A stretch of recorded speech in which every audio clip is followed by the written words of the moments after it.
can treat someone with honor just by understanding them. Yeah. Because sometimes we shun them out. Like we shun them out because, okay, who are you? You're poor. You have nothing. So I don't want to listen to you, or I don't want to hear you because.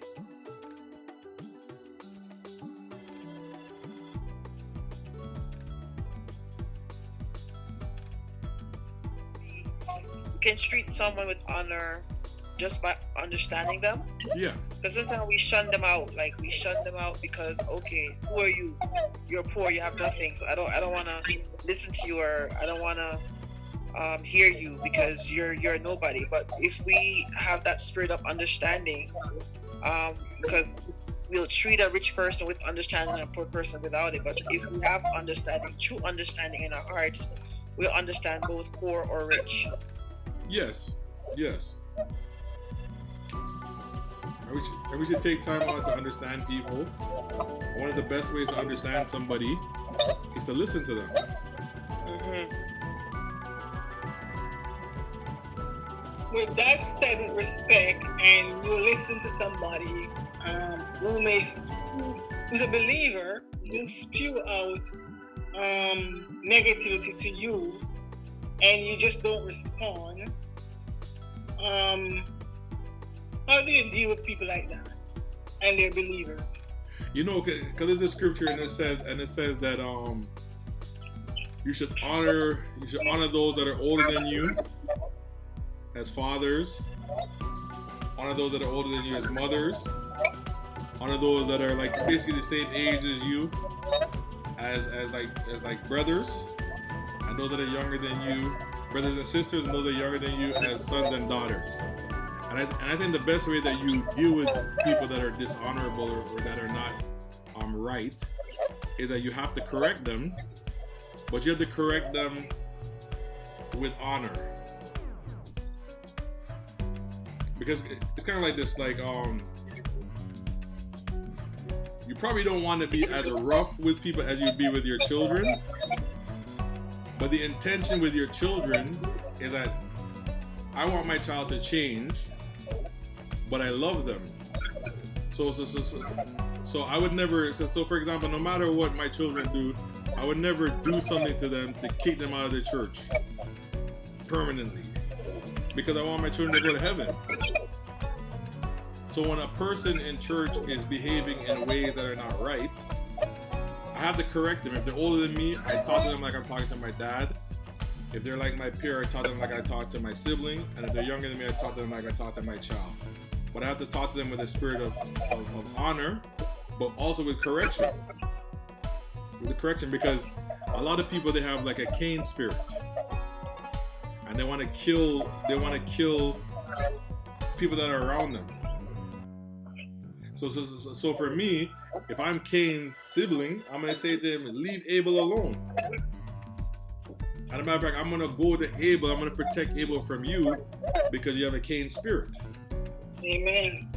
And like those are the kind of spirits that we can't play with, because even though we honor people, there are some people who are dishonorable. Yes. So what I've learned is, when I am kind to a person, you get 3 different responses from a person you're kind to. Yeah. For a person who's full with honor and kindness, when you're kind to them, they're going to be kind to you. For a person who's relatively healthy, but maybe needs to spend a little bit more time with God, if you're kind to them, you get no response. But then you have some people, when you're kind to them, they're disrespectful to you. And those groups of people are people who have not learned Christ. So when you're dealing with those kinds of people, because you respect yourself, I can't let people be dishonorable to me without having some kind of correction. But even in the correction, you talk to them in a way that's respectful. So after they leave, they can't say, "Oh my goodness, Pastor threw me out of church." They can't say that. They can just say, I can't believe how Pastor was correcting me. I didn't like how he corrected me. Or they might say, I didn't like how Sister Carlene was correcting me. But they can't say Sister Carlene cursed me out. So I think that with people who are disrespectful, we need to correct them, but we need to correct them in a spirit of honor. And the way you correct the person in a spirit of honor is that you tell the truth, but you don't. But you tell the truth without hostility, without trying to get into a fight. Because wrath and anger, that's just disrespect, and we have to come in the spirit of because I like to use the word love, but love doesn't always mean you're smiling and you're always giddy. It's like something you have to be stern with a person, but it comes out of honor, and the person should know or realize after you've spoken to them that what you're saying, even if they don't agree with you, what you're saying is not like an attack. Yes. Yeah. In light of our conversation, would you say that the prodigal son is an example of treating someone with honor? In terms of his dad, or in terms of the prodigal son himself? His dad, like how he treated him, because it's like he had his son at his home, and then that son was like he left, right? He left his possession and everything, and how he came back. So wouldn't you say? Well, I'm just asking. Would you say that is an actual example or exemplifies the word honor? I think it's a very powerful example because on two ends, on one, the prodigal son says, "Give me my inheritance. I'm gonna go on my own." So the dad has a right to say, like, "Boy, who you talking to? Go sit down and be quiet." But his father doesn't treat him like a child. His father says, "Okay, here you go." Gave him his inheritance and said, "Well, you can't live in my house with your inheritance because you're a man. So now you're gonna go live on your own." When he goes and lives on his own, his dad does not kick him out. His dad releases him out of respect. And then when he comes back, his dad has a right to say to him, "Hey, you made your bed, go lie in it." But out of honor to his son, he said, like, "You know what? You can come back home. I'm sad to see what happened to you, but you can come home because you're my son."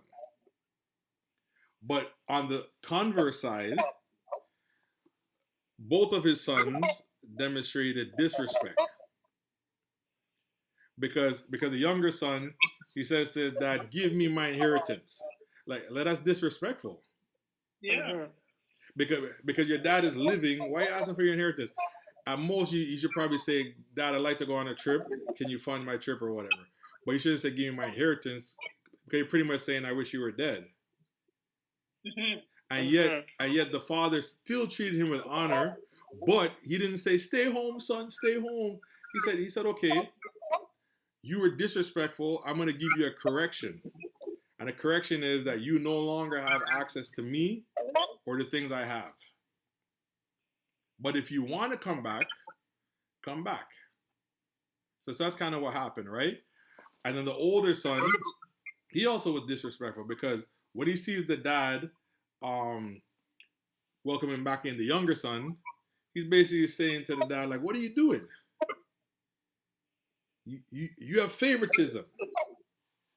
You treat my brother better than you treat me." You know what I'm saying? But the thing about it is that it wasn't a matter of favoritism. It was a matter of honor. And we need to understand that every human being, even those that are disrespectful and rude, every human being deserves honor. And I'm not honoring you because you're good. I'm not honoring you because you're rich or you're poor. I'm honoring you because you're made in the image of God. Amen.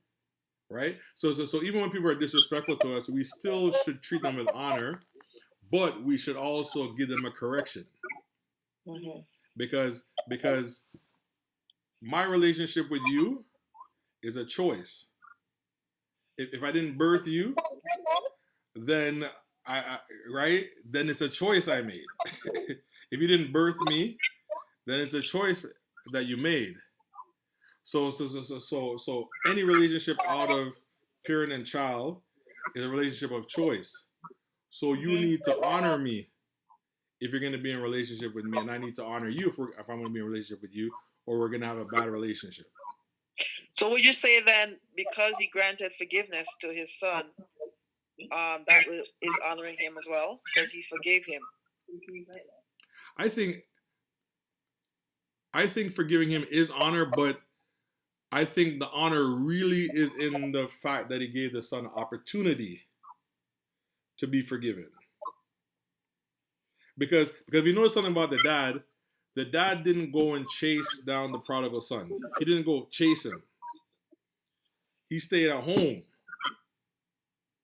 And the son had to come with a response of honor, and the dad responded in kind to him.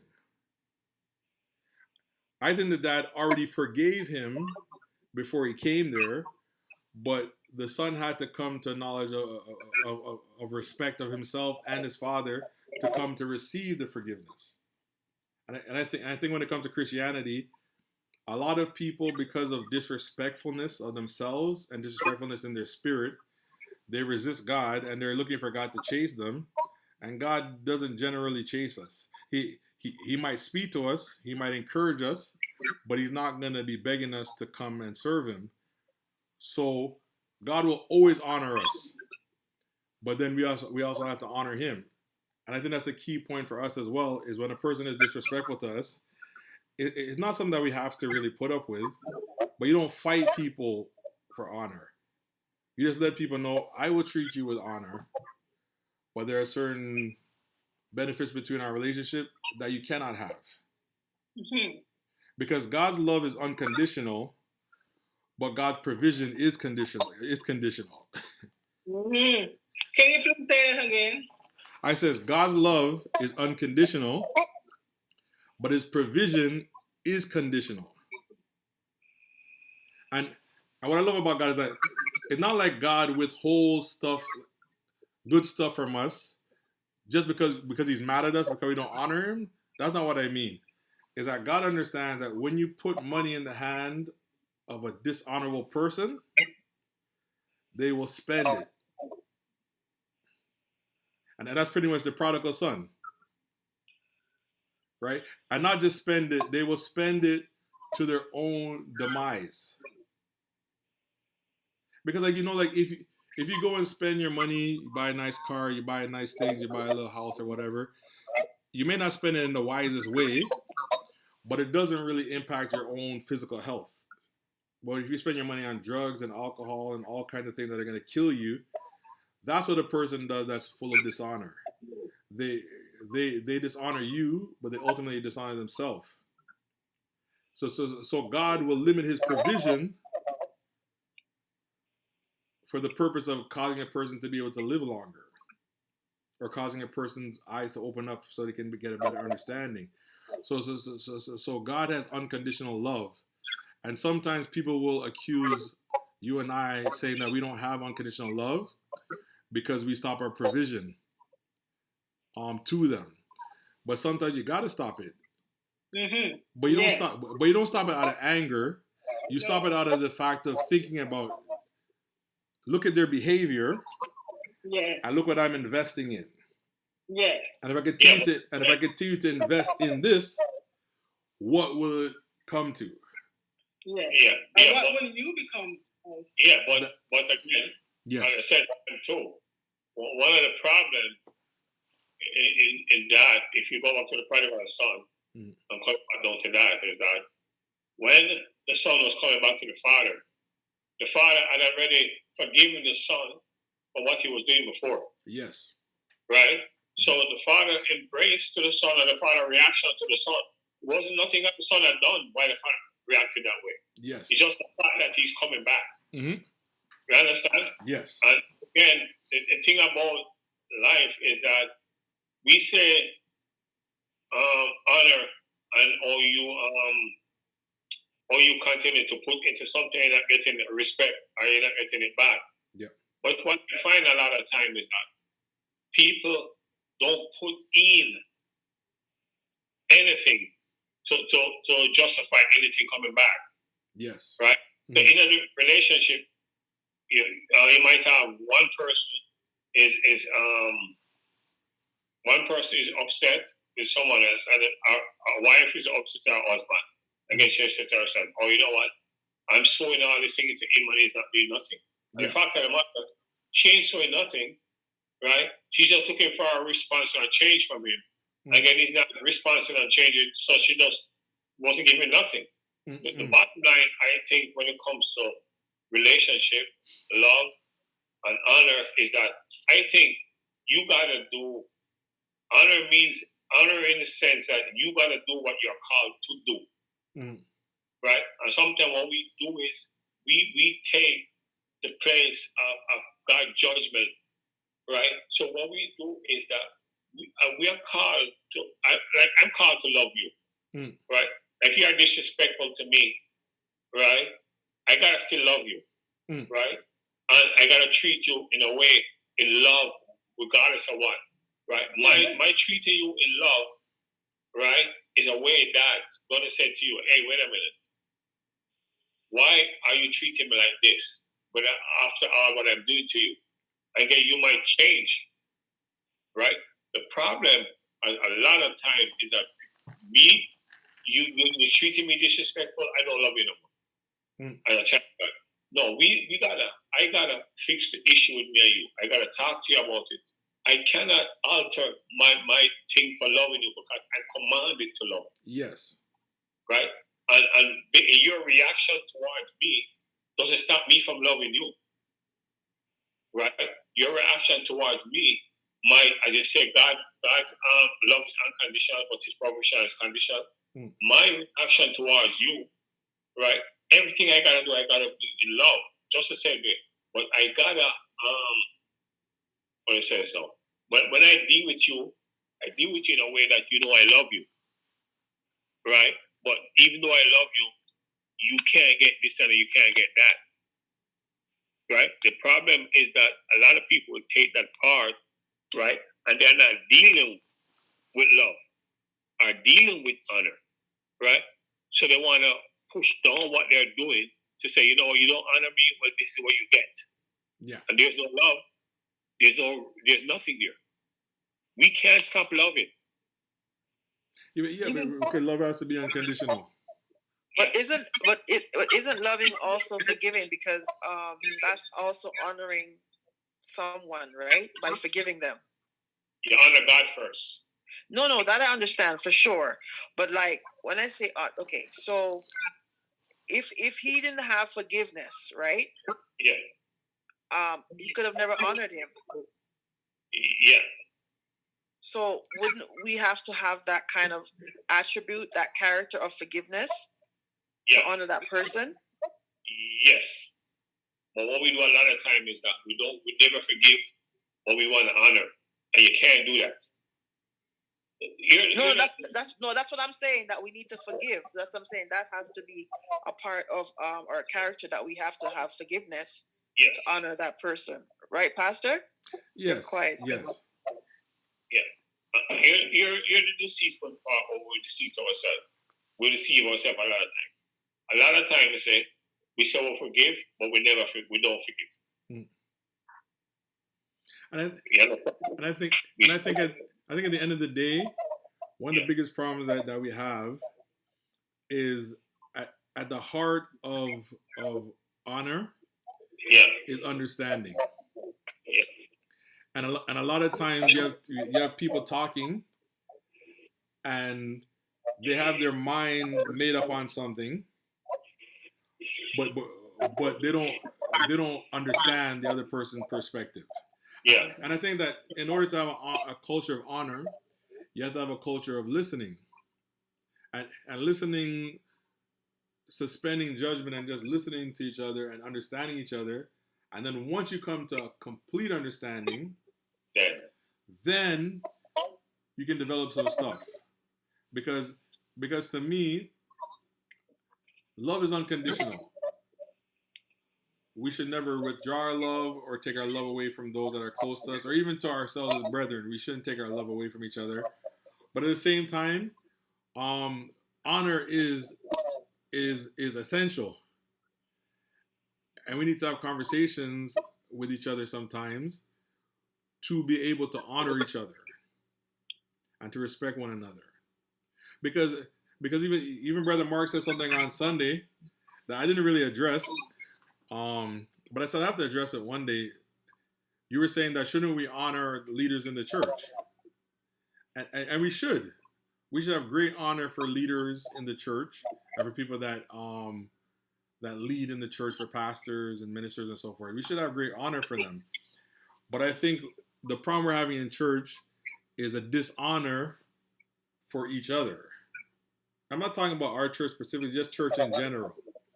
Is that we need to honor everybody. And of course we need to honor leaders, but if you only honor leaders, it doesn't solve the problem. But when you can honor the rich, you can honor the poor, you can honor children, parents, husband, wife, friends, enemies. When you can get to a place where there's an environment of honor, then people can talk to each other, and we can have an understanding of each other, and we can, after we understand each other and ourselves, we can understand the community better. Because so many times as we're talking, we're not hearing each other.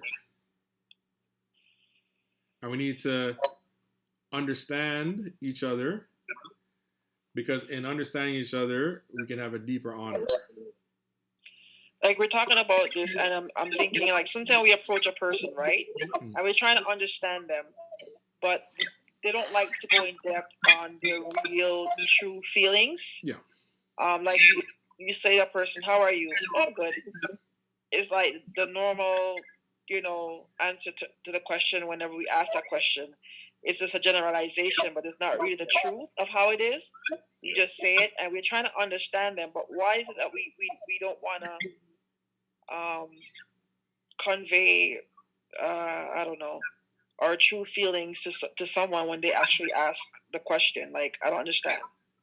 Is it pride, or like, why is it that we don't really want to understand somebody, or that they don't want to provide that information? Is it pride? It could be, but there's a lot of, sometimes it depends on the mood that the person's in. The person don't connect to anything. The person is frustrated. Sometimes from past experience, when they say certain things, a lot of reasons why that could happen. I think as Christians, one of the things is that we, a lot of time, aren't honest and open with ourselves and we're open with other people, because we fear the response, right? It's like you go to church and you're not working, right? And then you say, somebody asks you that same question, how are you doing? I'm all right, but you're not all right because you need a job, right? So you're not going to tell people, say, things aren't going. Some people say it, but some people won't say it. Some people say, things aren't going to go, I'm still looking for a job or whatever, right? But some people won't say it because they don't want people to go talk in their business, so to speak, right? Mm-hmm. But I think we got to be honest and say what we have to say in a spirit of love. And then we know that God is in control. So once you say the thing, and you say you're honoring yourself, you're honoring God, because you're speaking the truth. And that's all that matters. But sometimes we just won't. Mm-hmm. Pastor Solomon's like this. All right. The Bible says we must speak things as though they were, right? Yeah. And I understand that, yes. When the woman was asked, how is it? Basically, she said, it is well with my soul, right? Mm-hmm. Even though things weren't, good for her at the time, she responded in that kind of a faith. But in reality, like, because that is a kingdom reality, that it is well. Mm. But sometimes God is trying to help us, and we are actually putting up a wall or hindering our own selves because we're putting up this block of this, everything is okay. Mm-hmm. So, like, I'm just wondering if people are thinking in terms of, okay, we must be faithful, or having that kind of faith in saying it is well with our soul, or is it because I think sometimes we're confusing the reality of that truth, knowing that, okay, yes, the Bible says it is well with our soul, but at times we need to actually express ourselves to one another. That's how we get help, right? Yeah. And I think the thing too is like when my dad was sick, a whole bunch of people came to the hospital, and some of the people that came to the hospital, they were full of fear, you know. Mm-hmm. So when they're talking to him, all they're talking to him about is like death. Mm-hmm. So when you're in the hospital and you're not well, you don't want people around you that are talking death, right? Mm-hmm. Mm-hmm. So to a person like that, you need to respond to them and say, "It's well with my soul," Mm-hmm. because you don't want to create an environment Mm-hmm. Negative of death.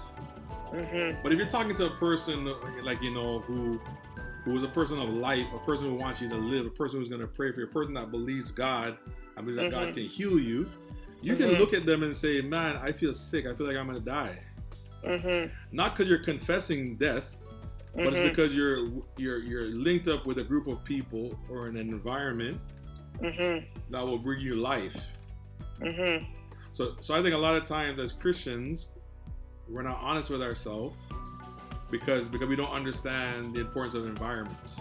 Mm-hmm. So if I'm in an environment full of doubt and full of chaos, I cannot let chaotic people counsel me. Mm-hmm. When you're in an environment of honor and of people that have faith, you can respond a little bit differently. So I think the reason why a lot of people respond, you ask them how they're doing, they say, "I'm okay," is because they don't understand probably who you are, and that you'll accept them, and they probably don't understand environments as a whole. Because there's a lot of negative stuff going on in life that it kind of is a reason why people don't want to share their struggle or share their problem, because they think that you're going to judge them. You know what I'm saying? So for me, what I'm learning is that it's my responsibility to provide an environment of honor and respect and even trust, so a person can trust me. But it's the person's responsibility to be able to understand that and to open up. So if a person wants to tell me that they're fine, in fairness, I can dig and I can ask questions, and I think digging and asking questions is also ways of showing honor, because it shows that you see yourself as a friend to somebody, right? But at the end of the day, it's a responsibility for me to be open with you, and for you to be open with me. But it's not my responsibility to make you open. It's not your responsibility to make me open. And I think a lot of times we have stress in life because we wonder why people are certain ways, when ultimately we're not responsible for the people that are around us per se. I'm responsible to be honest and to open up and to be who I am and to let you know that you can do the same.